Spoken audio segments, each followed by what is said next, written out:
Hello दोस्तों science by Ghalib sir में आपका बहुत बहुत स्वागत है। इस वीडियो में दोस्तों हम लोग पढ़ेंगे इलेक्ट्रोलाइसिस के बारे में। तो बहुत सारा चैप्टर ऑलरेडी हम लोग लूसेंट केमिस्ट्री में कंप्लीट कर चुके हैं और 2 से 3 चैप्टर और है, 2-3 चैप्टर हो जाएगा तो लूसेंट केमिस्ट्री आपका पूरा कंप्लीट हो जाएगा। दोस्तों चलिए शुरुआत करते हैं और इलेक्ट्रोलाइसिस से रिलेटेड एक एक टर्म को हम लोग अच्छे से समझते हैं। दोस्तों वीडियो अच्छा लगे तो लाइक कीजिएगा और चैनल पर नए हैं और अभी तक सब्सक्राइब नहीं किए तो जरूर सब्सक्राइब कीजिएगा। दोस्तों सबसे पहले हम लोग समझते हैं इलेक्ट्रोलाइट्स होता क्या है। तो देखिए, ऐसा सब्सटेंस जिसको पानी में डाले तो वह केटायन और एनायन में टूट जाए, वैसे सब्सटेंस को हम लोग बोलते हैं इलेक्ट्रोलाइट। इलेक्ट्रोलाइट ऐसे सब्सटेंस होते हैं जिनको अगर पानी में आप डिसॉल्व करते हैं तो वह केटायन और एनायन में टूट जाएंगे, मतलब पॉजिटिव आयन और निगेटिव आयन में वो क्या होंगे, ब्रेक कर जाएंगे, टूट जाएंगे, और वैसे सब्सटेंस को हम लोग इलेक्ट्रोलाइट बोलेंगे। अब याद रखिएगा इलेक्ट्रोलाइट जो होगा 3 तरह का होता है, एक एसिड और एक बेस और एक सॉल्ट, जो डिटेल में हम लोग पढ़ चुके हैं। तो एसिड, बेस और सॉल्ट को ही बोलते हैं हम लोग इलेक्ट्रोलाइट, याद रखिएगा। तो इलेक्ट्रोलाइट क्या है, एसिड और बेस और सॉल्ट को हम लोग इलेक्ट्रोलाइट बोलेंगे। तो एसिड को भी पानी में डालिएगा तो वो भी ब्रेक कर जाएगा, बेस को पानी में डालिएगा तो वो भी केटायन एनायन में टूट जाएगा, और सॉल्ट को भी अगर आप पानी में डालते हैं तो वह केटायन और एनायन में टूट जाएगा। जैसे ACl आपका क्या है, एसिड है, इसको अगर पानी में डालते हैं मतलब AQ मतलब हो गया पानी में इसको अगर आप डालते हैं तो ये H प्लस और Cl माइनस में क्या हुआ, टूट गया, मतलब केटायन और एनायन में टूट गया। उसी तरह बेस हो गया, बेस को अगर आप पानी में डालते हैं, ठीक है, तो बेस को अगर आप पानी में डालते हैं मतलब एक्वस सोल्यूशन में डालते हैं तो होगा क्या, आपका Na प्लस अलग हो जाएगा और OH माइनस अलग हो जाएगा, ठीक है। उसी तरह कोई सॉल्ट ले लीजिए NaCl, इसको अगर आप पानी में डालते हैं तो होगा क्या, AQ मतलब एक्वस सोल्यूशन होता है, मतलब पानी, याद रखिएगा। तो Na प्लस अलग हो जाएगा और Cl माइनस अलग हो जाएगा, मतलब ये जो भी सब्सटेंस आप देख रहे हैं सब के सब को पानी में जब डाला जा रहा है तो ये केटायन और एनायन में टूट जा रहे हैं, ठीक है। मतलब जिस केटायन और एनायन से मिलकर बने हुए थे वो अलग अलग हो जा रहे हैं, और ऐसे सब्सटेंस को हम लोग बोलेंगे इलेक्ट्रोलाइट। तो इलेक्ट्रोलाइट में 3 चीज आएगा, एसिड, बेस और सॉल्ट, ठीक है। अब यहाँ पे आपको पूरा क्लियर हो गया, जब हम इलेक्ट्रोलाइट को डिसॉल्व करते हैं वाटर में तो ये जो है अपना केटायन और एनायन में टूट जाता है, मतलब पॉजिटिव आयन और निगेटिव आयन में ब्रेक कर जाएगा, डिसोसिएट कर जाएगा। तो डिसोसिएट बोलिए तब, या इसी को हम लोग आयोनाइज्ड भी बोलते हैं। अब दोस्तों हम लोग जानेंगे इलेक्ट्रोलाइटिक सॉल्यूशन क्या होता है। तो देखिए इलेक्ट्रोलाइट मतलब हो गया एसिड, बेस या सॉल्ट। अब एसिड और बेस या सॉल्ट को जब आप पानी में रखते हैं, किसी सॉल्यूशन में रखते हैं, तो उसको हम लोग बोलेंगे इलेक्ट्रोलाइटिक सॉल्यूशन। तो इलेक्ट्रोलाइटिक सॉल्यूशन मतलब कुछ भी नहीं है, इलेक्ट्रोलाइट को आप बस पानी में आप रख दीजिए। तो इलेक्ट्रोलाइट को जब हम पानी में घोल देंगे तो उस सॉल्यूशन को हम लोग बोलेंगे इलेक्ट्रोलाइटिक सॉल्यूशन।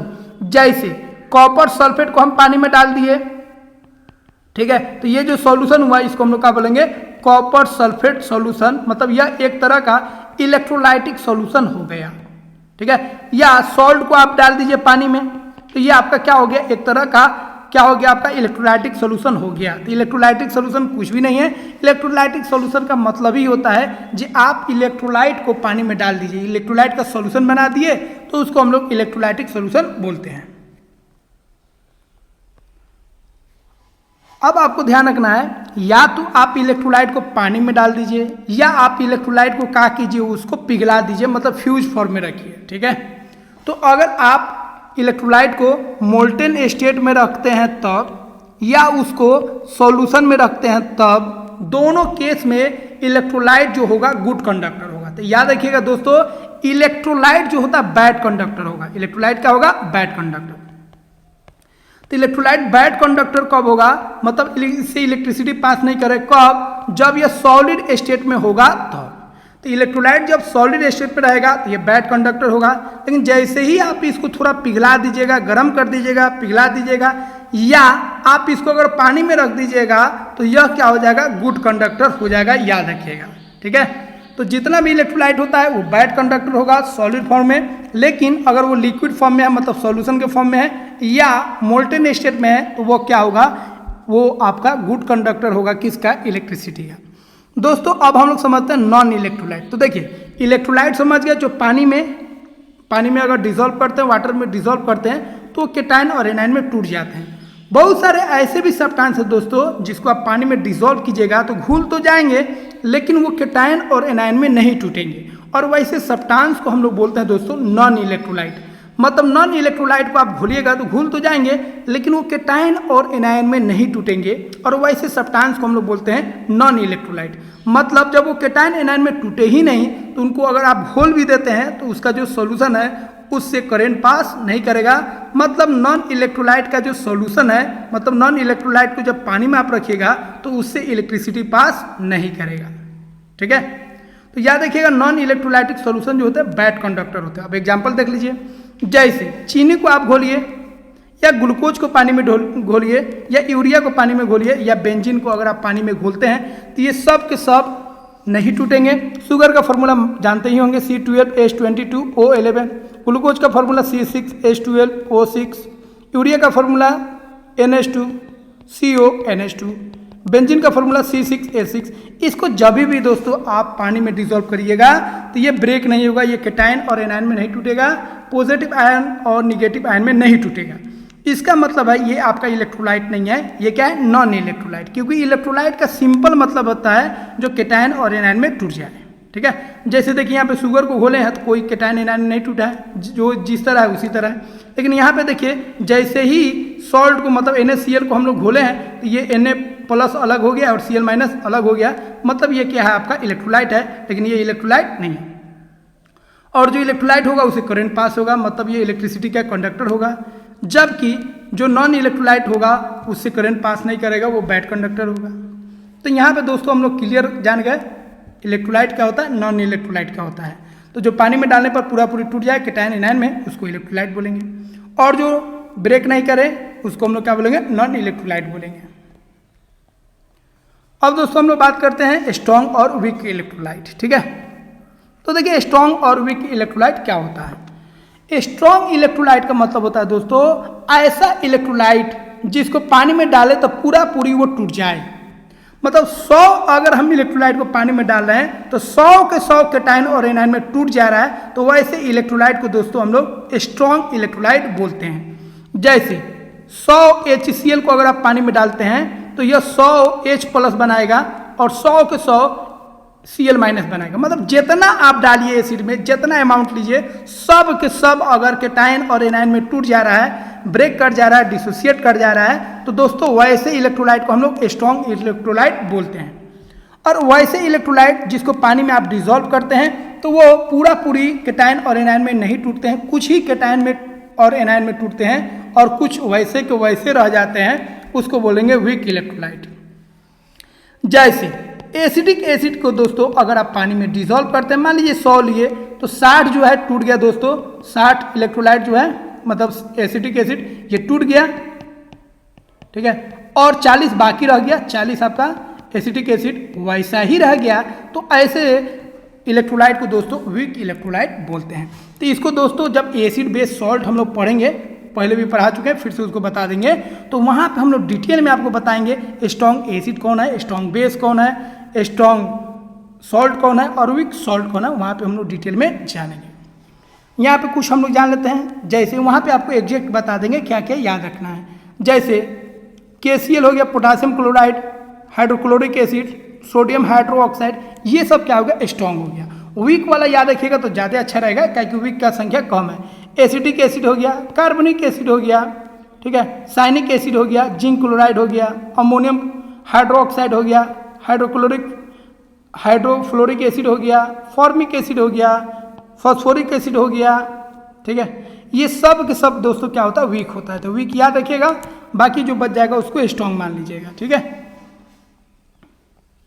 तो दोस्तों अब हम लोग बात करेंगे इलेक्ट्रोलाइसिस होता क्या है। तो देखिए इलेक्ट्रोलाइसिस होता क्या है, तो देखिए इलेक्ट्रोलाइट को तोड़ना, इलेक्ट्रोलाइट को क्या करना, तोड़ना, मतलब कैटायन और एनायन में तोड़ना।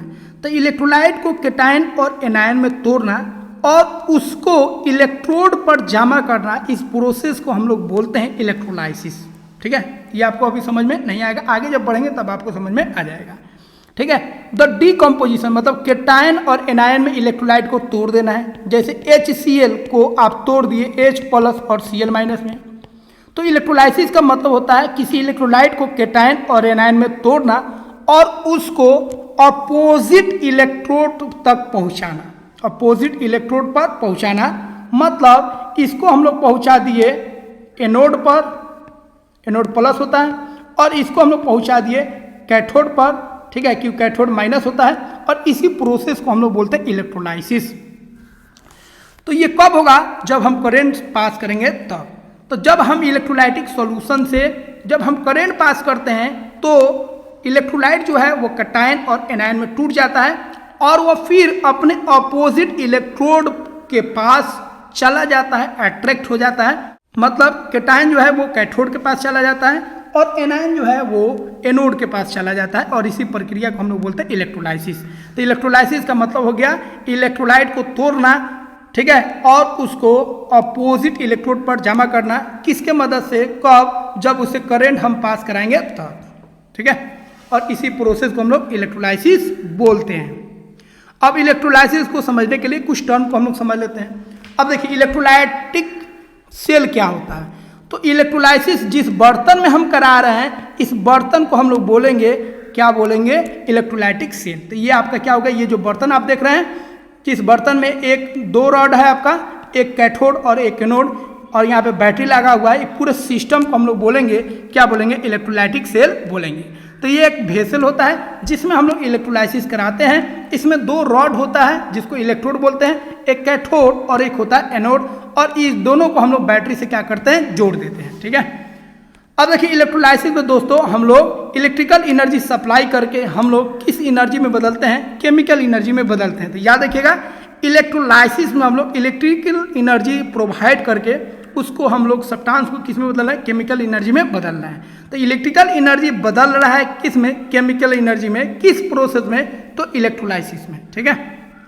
अब देखिए दोस्तों जो इलेक्ट्रोलाइसिस होता है उसका इस्तेमाल बहुत ज़्यादा होता है। मेटल जो होता है उसको प्यूरिफाई करने के लिए हम लोग इलेक्ट्रोलाइसिस का इस्तेमाल करते हैं। जैसे NaCl हो गया, ठीक है, Na वहाँ से ऑब्टेन करने के लिए, अल्मीनियम ऑक्साइड से अल्मीनियम को निकालने के लिए, सब के लिए हम लोग इलेक्ट्रोलाइसिस प्रोसेस का इस्तेमाल करते हैं। जहाँ पे इसको तोड़ेंगे अल्मीनियम अलग हो जाएगा और ऑक्सीजन अलग हो जाएगा, और इस तरह हम लोग प्योर मेटल को ऑब्टेन करते हैं। और इस प्रोसेस को क्या बोलते हैं? मेटलर्जी प्रोसेस बोलते हैं। और मेटलर्जी प्रोसेस में हम लोग मेटल को ऑब्टेन करते हैं किसके द्वारा? इलेक्ट्रोलाइसिस के द्वारा। जैसे H2O को दोस्तों हम लोग इलेक्ट्रोलाइसिस करा के हाइड्रोजन और ऑक्सीजन में तोड़ते हैं और यहाँ से हाइड्रोजन और ऑक्सीजन अलग हो जाता है। उसी तरह NaCl का इलेक्ट्रोलाइसिस करा के, मतलब NaCl के सॉल्यूशन में करंट पास करा के NaCl से हम लोग क्लोराइड को अलग कर लेते हैं और सोडियम को अलग कर लेते हैं। तो सिंपल है, इलेक्ट्रोलाइसिस में हम लोग जो इलेक्ट्रोलाइट जिस कैटायन और एनायन से बनता है उसको उसमें तोड़ के उसको सेपरेट कर लेते हैं। अब दोस्तों हम लोग बात करेंगे जो इलेक्ट्रोड क्या होता है, इलेक्ट्रोड जो हम लोग इस्तेमाल कर रहे हैं। तो देखिए जो मेटल आप देख रहे हैं, ठीक है, इलेक्ट्रोड जो होता है दोस्तों वो मेटल का रॉड होता है। क्या होता है? मेटल का रॉड होता है जो बैटरी से जुड़ा रहता है। तो जो मेटल का रॉड बैटरी से जुड़ा है उसको दोस्तों हम लोग क्या बोलेंगे? इलेक्ट्रोड बोलेंगे। अब इलेक्ट्रोड दो तरह का होगा, एक होगा एनोड और एक होगा कैथोड। तो याद रखिएगा जो रॉड मतलब जो इलेक्ट्रोड प्लस से बैटरी के प्लस टर्मिनल से जुड़ेगा उसको एनोड बोलेंगे, और जो माइनस टर्मिनल से जुड़ेगा उसको हम लोग क्या बोलेंगे? कैथोड बोलेंगे। तो एनोड ऐसा रॉड होता है, ऐसा इलेक्ट्रोड होता है जो बैटरी के प्लस टर्मिनल से जुड़ा होता है, और कैथोड जो होता है ऐसा रॉड होता है मेटल का जो बैटरी के निगेटिव टर्मिनल से जुड़ा रहता है। तो याद रखिएगा इलेक्ट्रोड में हमेशा मेटल ही यूज होगा, लेकिन ग्रेफाइट भी गुड कंडक्टर होता है, इसीलिए ग्रेफाइट का भी इस्तेमाल किया जाता है। बाकी उसमें आयरन आ जाए, क्रोमियम आ जाए, सिल्वर आ जाए, ठीक है, गोल्ड आ जाए, कॉपर आ जाए, जिंक आ जाए, ये सब मेटल उसमें यूज होता है इलेक्ट्रोड में। तो इलेक्ट्रोड दो तरह का हुआ, एक एनोड और एक कैथोड, ठीक है। तो जो रॉड जो इलेक्ट्रोड पॉजिटिव से जुड़ा रहेगा बैटरी के साथ उसको एनोड बोलेंगे, और जो निगेटिव टर्मिनल के बैटरी से जुड़ा रहेगा उसको हम लोग कैथोड बोलेंगे। अब दोस्तों हम लोग बात करेंगे ऑक्सीडेशन और रिडक्शन। इसको अलग चैप्टर में पढ़ेंगे, लेकिन यहाँ पे थोड़ा बहुत जान लीजिए। ऑक्सीडेशन का मतलब होता है दोस्तों ऐसा प्रोसेस जिसमें इलेक्ट्रॉन का लॉस हो। तो इलेक्ट्रॉन का लॉस होगा तो उसको ऑक्सीडेशन बोलेंगे, और जब इलेक्ट्रॉन का गेन होगा तो उसको रिडक्शन बोलेंगे। तो याद रखिएगा दोस्तों एनोड पर जो होता है, याद रखिएगा एनोड पर क्या होता है? इलेक्ट्रॉन का, ठीक है, इलेक्ट्रॉन का क्या होता है? लॉस होता है, मतलब ऑक्सीडेशन होता है। और कैथोड पर क्या होता है? कैथोड पर याद रखिएगा इलेक्ट्रॉन का गेन होता है, मतलब रिडक्शन होता है। तो ऑक्सीडेशन कहाँ पे होगा? एनोड पर। और रिडक्शन कहाँ पर होगा? कैथोड पर।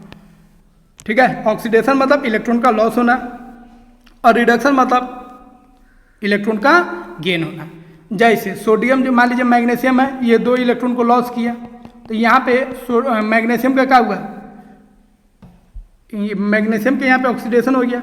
और वही उल्टा कर दे, मैग्नीशियम +2 था, 2 इलेक्ट्रॉन ले लिया और Mg बन गया, तो यहाँ पे क्या हुआ? मैग्नीशियम इलेक्ट्रॉन का गेन किया, मतलब यहाँ पे मैग्नीशियम का क्या हुआ? रिडक्शन हुआ, मतलब Mg+2 का रिडक्शन हुआ और यहाँ पे Mg का क्या हुआ? ऑक्सीडेशन हुआ। इसको हम डिटेल में आगे आपको बताएंगे, बट यहाँ पे आपको याद रखना है ऑक्सीडेशन मतलब इलेक्ट्रॉन का लॉस और रिडक्शन मतलब इलेक्ट्रॉन का गेन। ऑक्सीडेशन एनोड पर होगा और रिडक्शन कैथोड पर होगा। दोस्तों अब एक पॉइंट हम लोग ध्यान रखेंगे, ठीक है, जो आपको पता है ऑक्सीडेशन रिडक्शन। अब हम लोग बात करेंगे दोस्तों फ्राडेज लॉ ऑफ इलेक्ट्रोलाइसिस क्या कहता है। तो देखिए फ्राडे का लॉ जो है इलेक्ट्रोलाइसिस से रिलेटेड वो 2 तरह का है, एक फर्स्ट लॉ और एक सेकेंड लॉ। फर्स्ट लॉ क्या कहता है उसको समझ लेते हैं। फर्स्ट लॉ कहता है Faraday first law of electrolysis, the amount of substance deposited और liberated at any electrode is directly proportional to quantity of charge. तो देखिए इलेक्ट्रोलाइसिस में क्या हो रहा है, कुछ सब्सटेंस जो है याद रखिएगा क्या हो रहा है? झड़ रहा है, मतलब एनोड से जो सब्सटेंस है वो निकलेगा और कुछ सब्सटेंस जो है वो कैथोड पर क्या होगा? जमा होगा।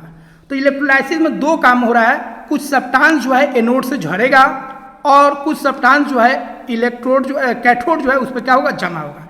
तो कैथोड पे याद रखिएगा, वेरी वेरी इंपोर्टेंट, कैथोड पर जो है सब्सटेंस जो है वो डिपोजिट होगा, जबकि एनोड पर जो है दोस्तों वो सब्सटेंस का क्या होगा? झड़ेगा, वहां से टूटेगा। ठीक है, वहां से क्या होगा? टूटेगा। ठीक है, तो फ्राडे का फर्स्ट लॉ कहता है जो अमाउंट जो है कैथोड पर जमा हो रहा है या एनोड पर से झड़ रहा है वो उतना झड़ेगा, उतना डिपॉजिट होगा जितना आप चार्ज अप्लाई किए हैं, जितना आप चार्ज दे रहे हैं। तो चार्ज जो है दोस्तों याद रखिएगा, जो सब्सटेंस डिपॉजिट हो जा रहा है कैथोड पर या एनोड से निकल रहा है वो डायरेक्टली प्रोपोर्शनल होगा किसके? चार्ज के। जितना ज़्यादा चार्ज दीजिएगा उतना ही ज़्यादा सब्सटेंस जो है डिपॉजिट होगा या उतना ही सब्सटेंस क्या होगा? लिबरेट होगा। तो सब्सटेंस कितना निकला या सब्सटेंस कितना जमा हुआ? जमा कहाँ पर होगा? कैथोड पर, और निकलेगा कहाँ से? एनोड से। तो जो सब्सटेंस जो सब्सटेंस जमा हो रहा है या जो सब्सटेंस निकल रहा है वो डायरेक्टली प्रोपोर्शनल होगा किसके? चार्ज के। जितना ज़्यादा चार्ज दीजिएगा उतना ही सब्सटेंस जमा होगा, मतलब उतना ही सब्सटेंस जो होगा एनोड से निकलेगा। तो सब्सटेंस का जो वेट है डायरेक्टली प्रोपोर्शनल होगा चार्ज के, मतलब W बराबर यहाँ पे एक कांस्टेंट आएगा जिसको Z बोलेंगे। ठीक है, और Z को हम लोग बोलते हैं प्रोपोर्शनैलिटी कांस्टेंट, याद रखिएगा इसको इलेक्ट्रोकेमिकल इक्विवेलेंट भी बोलते हैं। W बराबर ZQ हो जाएगा और Q बराबर हम लोग जानते हैं IT होता है, तो W बराबर क्या होगा? ZIT। ठीक है, जहाँ पे Z हो गया आपका इलेक्ट्रोकेमिकल इक्विवेलेंट, I हो गया आपका करंट, ठीक है, और W हो गया आपका वेट ऑफ इलेक्ट्रोलाइट जो जमा हो रहा है या निकल रहा है। तो याद रखिएगा जो सब्सटेंस डिपॉजिट हो रहा है या लिबरेट कर रहा है वो जो होगा किसके बराबर हो जाएगा? ZIT के बराबर हो जाएगा। I for current, T for time, और Z जो होगा आपका कांस्टेंट होगा जिसको हम लोग बोलेंगे इलेक्ट्रोकेमिकल इक्विवेलेंट, और इसी को हम लोग दोस्तों फ्राडेज फर्स्ट लॉ ऑफ इलेक्ट्रोलाइसिस बोलते हैं। इसी में याद रखिएगा मोस्ट इंपोर्टेंट 1 फ्राडे का मतलब क्या होता है? तो 1 मोल इलेक्ट्रॉन का जो चार्ज होता है दोस्तों उसी को 1 फ्राडे बोलते हैं, और ये किसके बराबर होता है? ये 1 फ्राडे जो होता है 96,500 कूलम चार्ज के बराबर होता है। तो 1 फ्राडे मतलब 96,500 कूलम पर मोल। 1 मोल इलेक्ट्रॉन का जो चार्ज होता है उसी को 1 फ्राडे हम लोग बोलते हैं। 2 फ्राडे मतलब 2 मोल इलेक्ट्रॉन का चार्ज। 5 फ्राडे का मतलब हो जाएगा 5 मोल इलेक्ट्रॉन का चार्ज। तो W बराबर क्या है? ZIT। ठीक है, ये आपका पहला लॉ हो गया इलेक्ट्रोलाइसिस का। दूसरा नियम क्या कहता है दोस्तों? दूसरा नियम कहता है जब आप बहुत सारा इलेक्ट्रोड को, मतलब बहुत सारा आप इलेक्ट्रोलाइटिक सेल को जोड़ देते हैं सीरीज में। मान लीजिए 2 आप इलेक्ट्रोलाइटिक सेल को जोड़ दिए, किस में जोड़ दिए, एक दूसरे को सीरीज में जोड़ दिए। अब जब आप करंट पास कराइएगा, ठीक है, जब आप करंट पास कराइएगा तो जो मास डिपॉजिट हो रहा है या लिबरेट हो रहा है वो डायरेक्टली प्रोपोर्शनल होगा उसके इक्विवेलेंट मास के। ठीक है, यहाँ पे देखिए दो सॉल्यूशन लिए, एगो सिल्वर नाइट्रेट और एगो कॉपर सल्फेट। तो यहाँ पे एक हो गया आपका सिल्वर और एक हो गया आपका कॉपर। तो जो सिल्वर डिपॉजिट होगा और जो कॉपर डिपॉजिट होगा उसका जो मास का रेशियो होगा वह उन दोनों के इक्विवेलेंट मास के रेशियो के क्या होगा, बराबर होगा। ठीक है, मतलब यहाँ पे जो डिपॉजिट होगा वह इक्विवेलेंट मास की क्या होगा, डायरेक्टली प्रोपोर्शनल होगा। तो जब दो या दो से अधिक इलेक्ट्रोलाइटिक सेल को जब हम सीरीज में कनेक्ट करते हैं और उससे सेम अमाउंट में करंट पास कराएंगे तो जो सब्सटेंस जमा होगा इलेक्ट्रोड पर वह डायरेक्टली प्रोपोर्शनल होगा किसके, उसके इक्विवेलेंट मास के। यहाँ पे हम लोग सॉल्यूशन लिए सिल्वर नाइट्रेट, तो किसके इक्विवेलेंट मास लेंगे, सिल्वर। यहाँ पे क्या लिए, कॉपर सल्फेट, तो यहाँ पे किसका इक्विवेलेंट मास लेंगे, कॉपर का। तो इस तरह हम लोग लिख सकते हैं W जो होगा वेट डिपॉजिट जो होगा डायरेक्टली प्रोपोर्शनल होगा इक्विवेलेंट मास के। ठीक है, और यहाँ पे हम लोग कांस्टेंट लिख सकते हैं W बराबर, तो अगर रेशियो लिखते हैं तो इस तरह आप लिख सकते हैं मास ऑफ सिल्वर डिपॉजिट बट्टा मास ऑफ कॉपर डिपॉजिट बराबर इक्विवेलेंट मास ऑफ सिल्वर बट्टा इक्विवेलेंट मास ऑफ कॉपर। और सिल्वर का इक्विवेलेंट मास दिया रहेगा 108 और इक्विवेलेंट वेट कॉपर का हो गया आपका 32। तो ये रेशियो आ जाता है, तो इसको आप ध्यान रखिएगा। तो दोस्तों आशा करते हैं यह वीडियो आपको काफ़ी अच्छा लगा होगा और काफ़ी कुछ आप इससे सीखे होंगे। दोस्तों कुछ और वीडियो, 1 से 2 वीडियो और बन जाएगा, 2-3 वीडियो, तो आपका लुसेंट केमिस्ट्री कंप्लीट हो जाएगा। दोस्तों वीडियो को लाइक करें और चैनल को सब्सक्राइब करें।